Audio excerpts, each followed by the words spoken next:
महामाया शक्तिपीठ, अमरनाथ, कश्मीर के बारे में आपने सती के अंग गिरने की कथा तो सुनी होगी, लेकिन इस पवित्र स्थान से जुड़ी एक अनसुनी पौराणिक कथा है जो इस शक्तिपीठ के गुप्त स्वरूप और भगवान शिव के बीच के उस संवाद को दर्शाती है जिसे रहस्य कहा जाता है।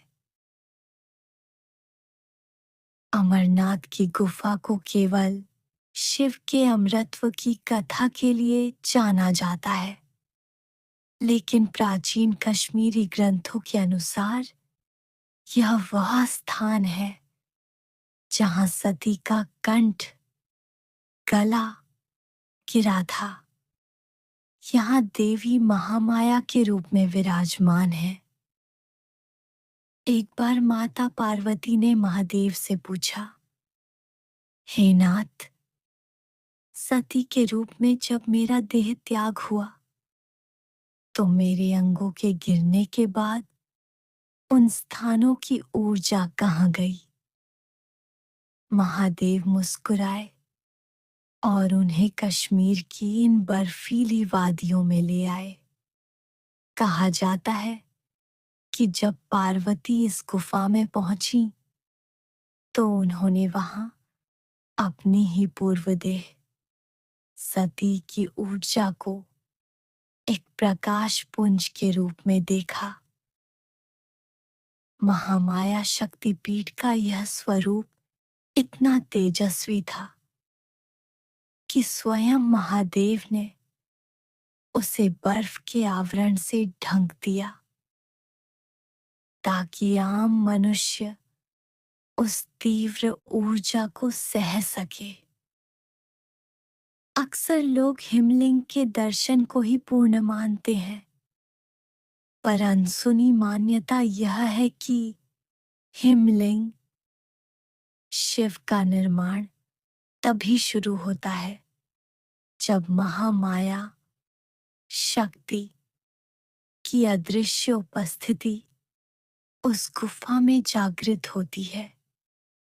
शक्ति के बिना शिव शव के समान है।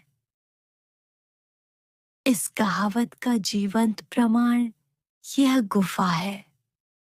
स्थानीय प्राचीन लोक कथाओं के अनुसार गुफा के भीतर एक अदृश्य जलधारा है जो देवी महामाया के चरणों को स्पर्श करते हुए निकलती है। जो कोई भी उस जल का स्पर्श पा लेता है उसे वाक सिद्धि, जो बोलो वो सच हो जाना, प्राप्त होती है, क्योंकि यहाँ सती का कंठ गिरा था। हम सब जानते हैं कि दो कबूतरों ने अमर कथा सुन ली थी, लेकिन एक दुर्लभ विवरण यह भी मिलता है कि वे साधारण पक्षी नहीं थे।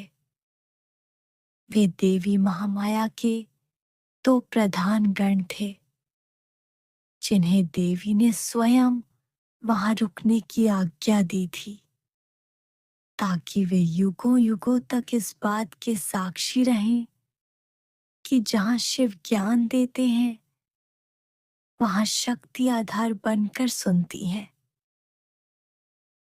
यह स्थान केवल बर्फ का शिवलिंग नहीं है, बल्कि उस ब्रह्मांडीय ऊर्जा का केंद्र है जहां सती के कंठ से निकली अंतिम सांस आज भी हवाओं में अमरत्व का मंत्र जपती है। हिंगलाज हिंगलाज शक्तिपीठ पाकिस्तान के बलूचिस्तान में स्थित के बारे में अक्सर लोग केवल सती के ब्रह्मरंध्र, सिर का ऊपरी हिस्सा गिरने की बात जानते हैं, लेकिन इस स्थान से जुड़ी एक अत्यंत विस्मयकारी और अनसुनी कथा भगवान परशुराम और देवी के नारी शक्ति स्वरूप से जुड़ती है। पौराणिक मान्यताओं के अनुसार यह कथा उस समय की है जब भगवान परशुराम पृथ्वी को क्षत्रियों से विहीन कर रहे थे। उस समय बलूचिस्तान के क्षेत्र में हिंगोल नाम के एक शक्तिशाली राजा का शासन था। वह देवी का परम भक्त तो था, लेकिन अत्यंत अहंकारी और क्रूर हो गया था।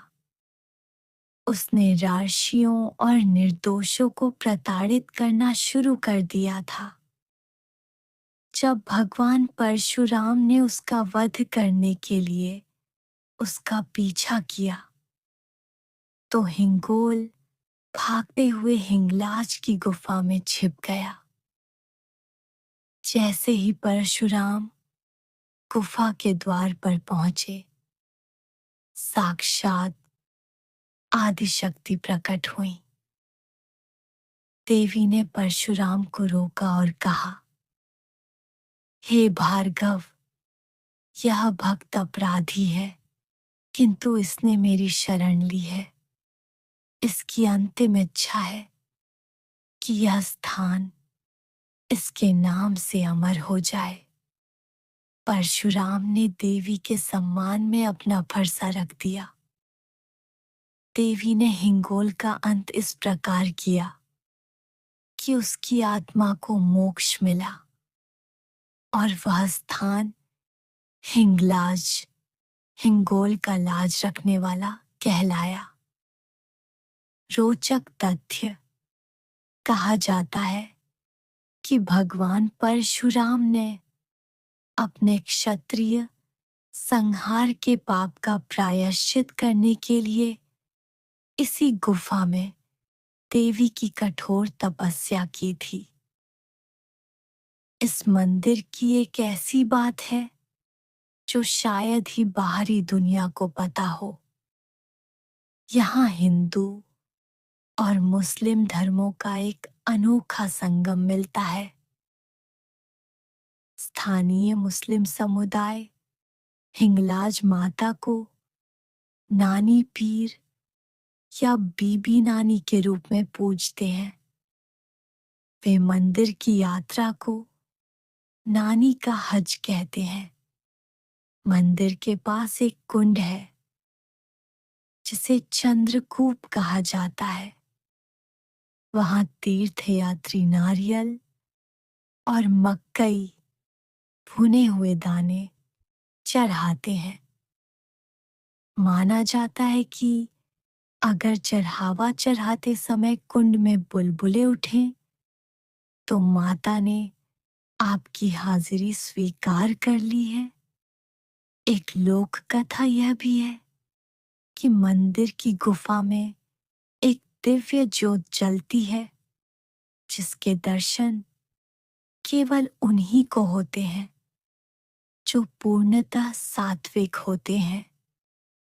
कई बार वैज्ञानिकों ने भी इस गुफा के भीतर की शांति और ऊर्जा का अध्ययन करने की कोशिश की, लेकिन इसके आध्यात्मिक रहस्य को कोई सुलझा नहीं सका। अगर आपको हमारी वीडियो पसंद आ रही है, तो हमारी वीडियो पर लाइक, सब्सक्राइब और कमेंट करें। अपने दोस्तों के साथ शेयर करना ना भूलें और वीडियो देखने के लिए धन्यवाद।